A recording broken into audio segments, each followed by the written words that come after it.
Assalamualaikum warahmatullahi wabarakatuh. Salam sejahtera untuk kita semuanya. Saya Bagus Baraja, pemilik channel Gus Baraja, ingin mengajak Anda semuanya untuk bergabung di acara atau program puncak saya, yaitu Sekolah Law of Attraction selama 1 tahun. Ya, selama 1 tahun. Ngupas tentang rahasia keajaiban doa, tentunya dengan keilmuan Law of Attraction atau hukum tarik menarik.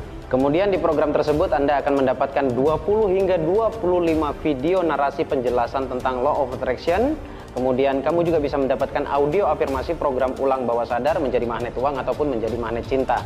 Dan di sana juga Anda akan mendapatkan bimbingan khusus dari saya untuk mendapatkan edukasi-edukasi atau menjawab semua pertanyaan permasalahan Anda. Segera ambil kesempatan emas ini dan segera daftarkan diri Anda. Untuk pendaftarannya kamu bisa langsung cek informasinya, semua sudah saya cantumkan di deskripsi. Sampai jumpa di program yang saya adakan. Saya Bagus Baraja, Al-Fakir Ad-Dhaifillallah. Assalamualaikum warahmatullahi wabarakatuh. Salam sejahtera. Assalamualaikum warahmatullahi wabarakatuh. Salam sejahtera. Selamat pagi, selamat siang, selamat malam, kapanpun dan dimanapun Anda mendengarkan video ini. Saya doakan semuanya dalam keadaan sehat, dalam keadaan kelimpahan syukur, dan tentunya dilancarkan semua urusannya dan dimudahkan setiap urusannya. Baik, sebelum kita mulai, buat teman-teman yang barusan mampir di channel ini, jangan lupa untuk diklik tombol subscribe-nya dan jangan lupa untuk diklik juga tombol loncengnya agar kamu terus bisa mendapatkan notifikasi ketika saya update video terbaru. Dan jangan lupa di like juga. Sebelum kita masuk pada materinya, yaitu pembahasan tentang 8 pintu rezeki, saya ingin informasikan kepada Anda, bagi Anda yang ingin mengikuti program puncak saya, yaitu private edukasi. Anda mendapatkan beberapa video materinya dalam bentuk video narasi, kemudian Anda juga mendapatkan audio program ulang bawah sadar, dan pastinya mendapatkan edukasi-edukasi dari saya atau sharing kupasan lanjutan dari materi-materi yang ada selama 1 tahun. Bahkan Anda bisa menceritakan permasalahan Anda dan kita carikan solusinya bersama-sama.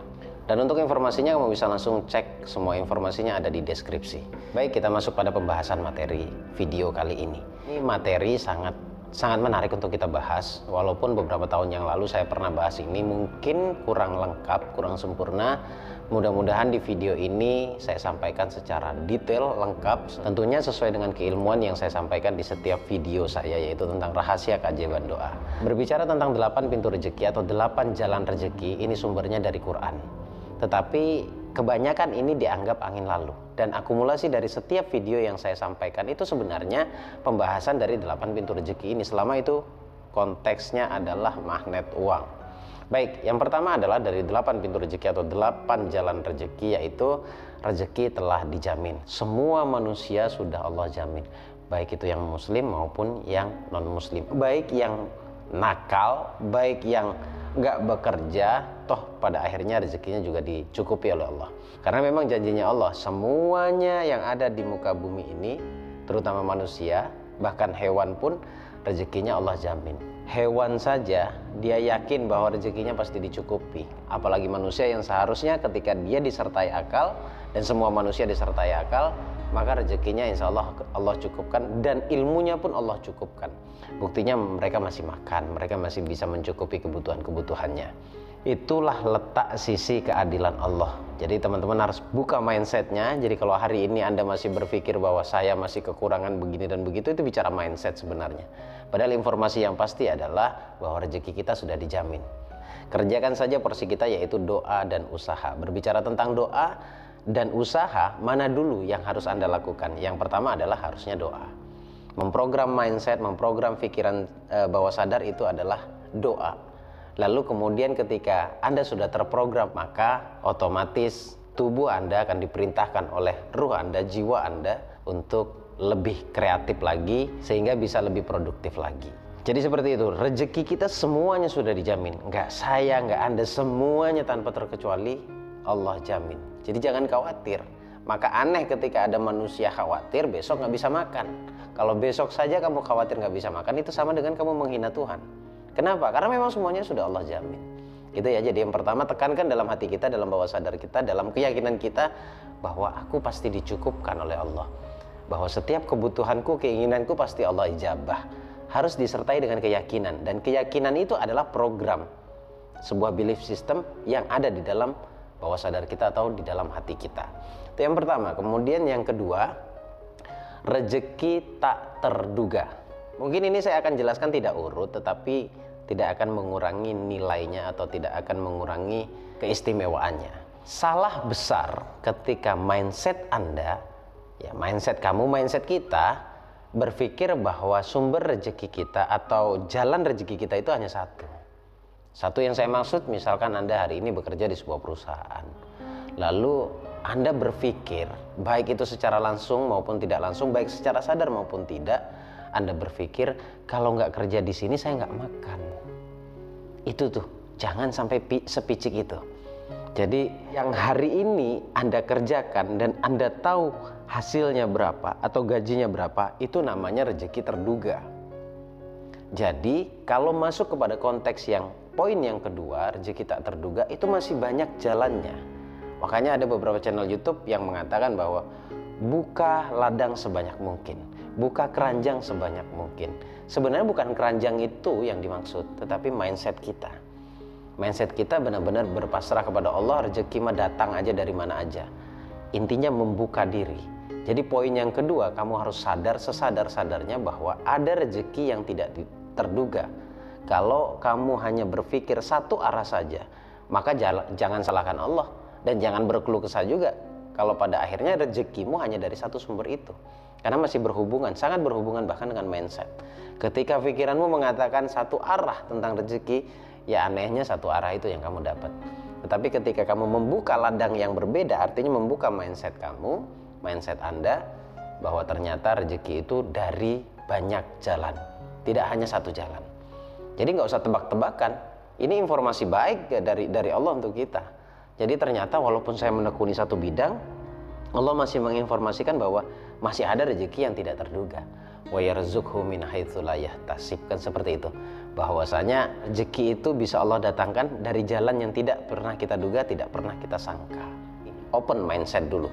Jadi jangan hanya picik pada satu arah atau satu pendapatan saja. Jadi buka mindset kita, dibuka agar ya semua peluang itu bisa masuk kepada kita. Itu yang kedua. Kemudian yang ketiga, ini pelan-pelan masih berhubungan dengan mindset semuanya ini ya. Rezeki karena menikah. Rezeki karena menikah. Jadi salah besar kalau berpikir mau menikah saja masih berpikir saya belum mapan, mau menikah saja masih mikir saya masih punya pendapatan sekian. Seakan-akan Anda menikah bahwa istri Anda atau suami Anda itu adalah calon beban Anda.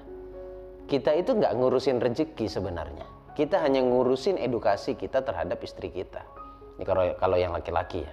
Jadi menikah, awalnya kamu sebelum menikah itu rezekinya cuma satu, ya karena kamu saja. Tetapi ketika kamu menikah, ada dua. Jadi ketika kamu menafkahi istrimu itu sebenarnya haknya dia yang harus kamu berikan kepada dia. Nah kalau hak ini kamu jalankan, hak ini kamu realisasikan, maka niscaya kamu dianggap tidak menahan rezeki istrimu, kemudian Allah tambah. Jadi buka dulu pikiranmu, kenapa kok disebutkan pintu rezeki itu? Karena sebab menikah juga. Karena memang menikah itu kan jadi tambah satu, bukan sendiri, tambah satu, berarti dua. Rezekinya menjadi dua. Mana tahu ternyata rezeki kita yang sedikit, dengan menikah ternyata rezeki kita menjadi banyak. Maka sebenarnya rezeki istrimu yang lebih banyak. Cuma kebetulan saja istrimu tidak bekerja. Bukan berarti tidak bekerja juga tidak mendapatkan hak rezekinya. Sama saja tetap mendapatkan hak rezekinya. Karena rezeki yang Allah berikan itu kepada seluruh manusia selama dia masih hidup, Allah cukupkan rezekinya. Termasuk salah satunya adalah karena menikah. Ini yang ketiga ya. Jadi yang hari ini belum menikah, buruan siapkan diri Anda, pantaskan diri Anda untuk menikah. Kalau masih ada alasan bla ini begini, ini begitu, maka sebenarnya Anda belum siap. Sehingga saya tidak heran jodoh Anda tidak datang. Jadi urusan jodoh juga urusan kesiapan. Kalau sudah siap secara mental, ini bicara mental. Quran ini bicara mental, tidak bicara fisik. Jadi kalau mentalmu sudah siap untuk menikah, maka akan Allah cukupkan. Kalian percaya nggak sih bahwa semuanya itu tergantung pada niat? Innama a'malu binniyah, seperti itu ya. Saya sangat percaya sekali bahwa semuanya tergantung pada niat. Yang pertama tadi juga bicara niat. Kemudian yang kedua, rezeki tak terduga juga bicara niat. Niatnya dulu atau mindsetnya dulu yang dibenerin. Sehingga semua pintu rezeki itu terbuka. Termasuk yang ketiga, karena menikah. Kalau kamu memberanikan diri kemudian memantaskan diri untuk menikah, akan beda dari apa yang Anda pikirkan. Yang awalnya Anda takut tidak bisa menafkahi anak orang, realitanya setelah menikah juga tidak akan seperti itu kok. Malah bisa jadi, boleh jadi rezekinya jauh lebih baik daripada ketika Anda sendiri.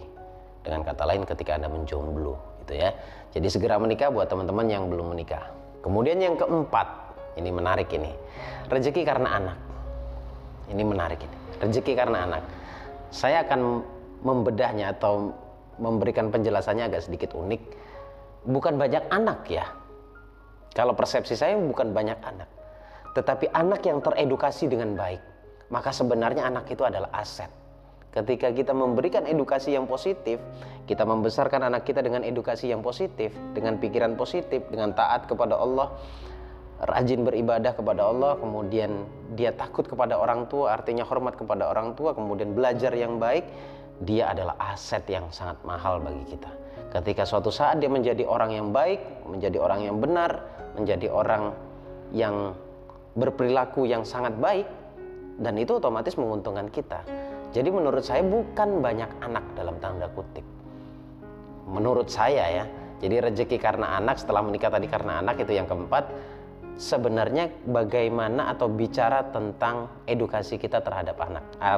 Artinya didikan kita kepada anak. Jadi kalau didikan kita benar, dia bertumbuh dewasa, maka otomatis dia akan memperdulikan kita. Kemudian yang kelima, inilah yang sering saya sampaikan, yaitu karena istighfar, dengan kata lain karena taubatnya kita. Tetapi bicara istighfar, kalau yang non muslim gimana? Sama, sebenarnya istighfar itu bermakna meminta ampunan kepada Allah, meminta ampunan kepada yang maha kuasa, yang menguasai alam semesta ini, yang pemilik alam semesta ini berikut dengan isinya dan termasuk kita. Jadi kita meminta ampun. Kenapa kok harus minta ampun? Karena memang tiap hari kita berpotensi untuk berbuat dosa. Ada yang mengatakan dosa mata, dosa telinga, dosa sikap, dosa pikiran karena buruk sangka, dosa perilaku, dosa sikap juga karena mungkin ya lisan kita nyakitin orang, atau karena keyakinan kita yang masih meragukan Allah gitu. Masih meragukan keajaiban-keajaiban Allah. Nah, di situ kita harus beristighfar. Bicara tentang istighfar, ada beberapa hal yang harus saya ingatkan kepada Anda, kepada saya mengingatkan diri saya sendiri bahwa ketika baca istighfar, astagfirullahaladzim, astagfirullahaladzim, nggak usah terlalu buru-buru. Jadi sebisa mungkin istighfarnya dinikmati.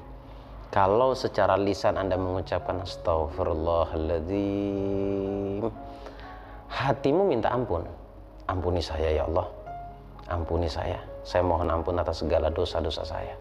Astagfirullahaladzim, ya Allah, saya pernah berbuat ini. Astagfirullahaladzim, ya saya seperti ini dulu ya Allah. Akui ke Allah.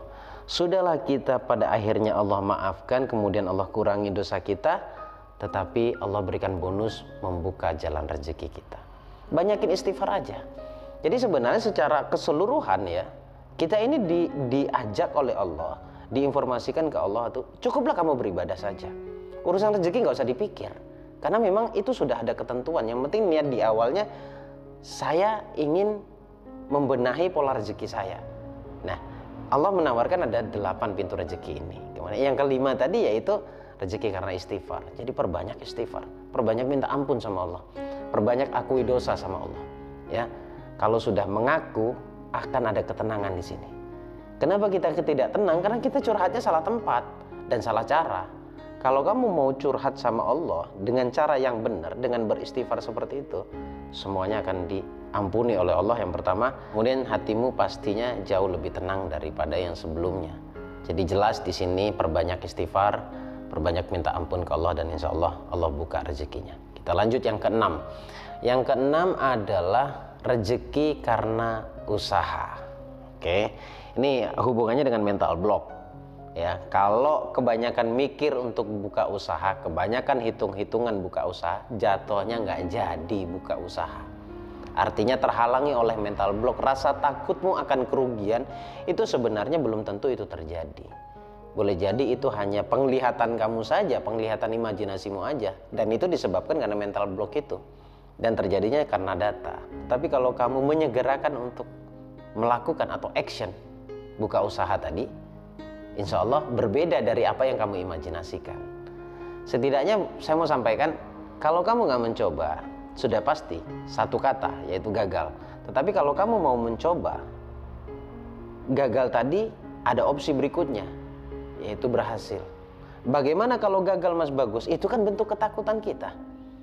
Bagaimana kalau saya berpikir kalau berhasil gimana? Kan kamu juga yang untung. Gitu. Jadi jangan menerka-nerka sebelum kamu action dulu, karena belum tentu apa yang kamu pikirkan, yang kamu takutkan itu terjadi. Jadi baik sangka itu jadi menjadi dasar juga. Jadi kita perlu baik sangka sama Allah. Bismillah ya Allah, saya mau buka usaha ini. Ya Allah, berikan petunjukmu agar bisnisku sukses. Jadi jangan enggan untuk berdoa seperti itu.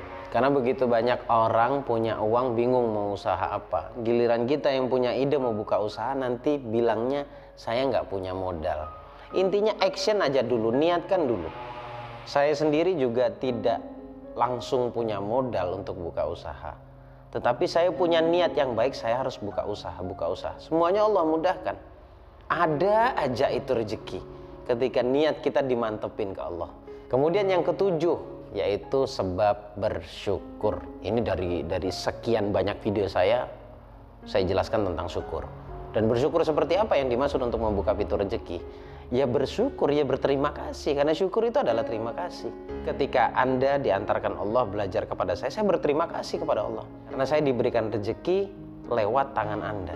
Kemudian hidup saya, kemudian nafas saya, panca indera saya, kemudian seluruh organ tubuh yang ada dalam tubuh saya yang berfungsi dengan baik. Kemudian saya bersyukur atas apa yang saya miliki hari ini. Saya bersyukur juga atas ilmu yang Allah berikan di kepala saya. Saya bersyukur juga saya bisa menyampaikan dengan baik ilmu ini. Artinya dengan kualitas bersyukur, dengan menaikkan level bersyukur atau kualitas syukur itu sendiri, maka potensi kamu untuk mendapatkan rezeki lebih banyak itu lebih mudah. Karena sesuai dengan janji Allah, kalau kamu bersyukur maka niscaya akan aku tambah. Itu kata Allah.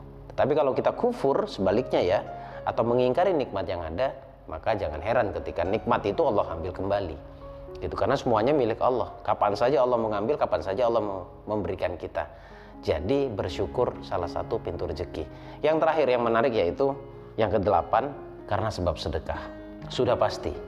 Ini yang paling jitu untuk memperbanyak datangnya rezeki kepada kita. Karena dengan sedekah Allah janjikan lebih banyak lagi datang kepada kita. Banyak banget penjelasan tentang sedekah, kamu bisa langsung cek-cek di channel YouTube saya tentang sedekah, penjelasan saya tentang sedekah. Ada beberapa video yang menjelaskan tentang sedekah dan di situ sudah banyak dipraktekkan dan membuahkan hasil yang sangat luar biasa. Oke, secara keseluruhan ini saya mau beritahukan satu hal, bahwa dari 8 pintu rezeki ini ada bicara mindset. Jadi kalau mindsetmu masih menolak, kamu sudah memenuhin gelasnya ketika disampaikan tentang ilmu-ilmu seperti ini, ya itu nggak akan masuk. Tetapi masuk atau tidaknya itu tergantung kamu. Dan niatkan di awal untuk ibadah. Karena ketika kamu meniatkan untuk ibadah, selebihnya biarkan Allah yang ngurus. Dan Allah lebih tahu porsi kita seperti apa. Jadi pure 8 pintu rezeki ini ibadah tentang kebaikan. Jadi lakukan banyak kebaikan, insya Allah rezekimu akan dicukupkan, bahkan dilebihkan oleh Allah. Selamat praktek teman-teman semuanya. Terima kasih sekali lagi sahabat semuanya. Saya Bagus Baraja, Al-Fakir Ad-Dhaif Lillah. Assalamualaikum warahmatullahi wabarakatuh. Salam sejahtera.